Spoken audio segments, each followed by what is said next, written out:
So now you and Muhammad Hassan are off and running, and this is going to be the next big thing. And then it kind of got the brakes put on like I've never seen brakes put on. You think it might be one of the biggest ones in WWE, you're right? I think it has to be. I think between that and the Billy and Chuck gay wedding was probably the two, like, we're getting way too much backlash. We got to stop. Yeah.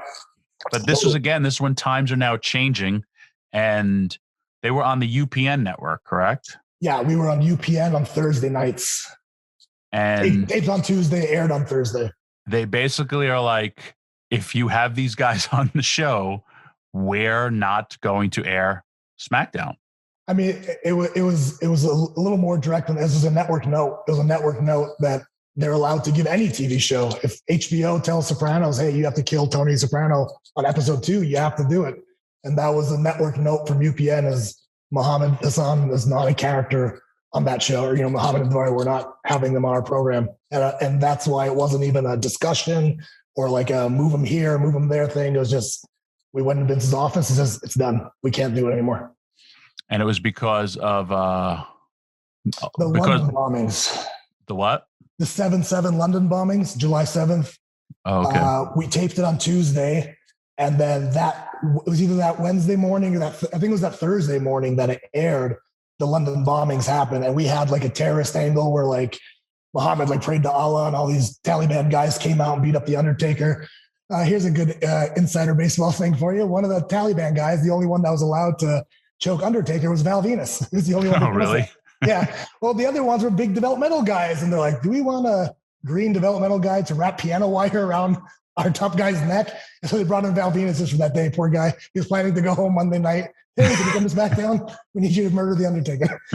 I didn't know that one. Yeah. So then the whole gimmick happened, and then they felt whoever wrote the original AP article that, the AP articles go out everywhere, said that it was in horrible taste that the 7/7 London bombings happened that morning, and WWE would do a terrorist angle that evening on the show without doing his due diligence to realize. And I agree with him; it is in terrible taste.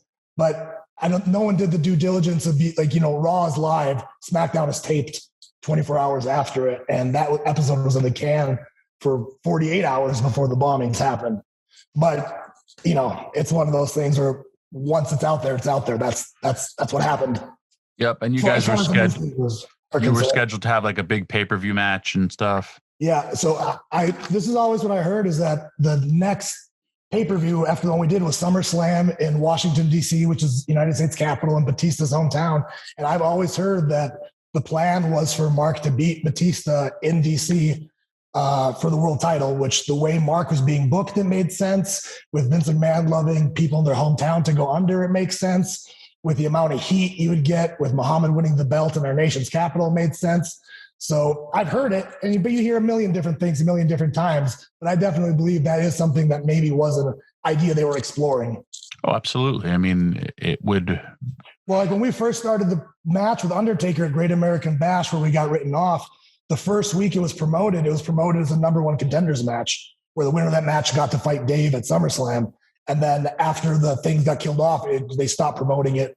The next 2 weeks, it wasn't promoted as a number 1 contenders match. Right. And those are all the angles that come and go. And because of, like you said, shit happens.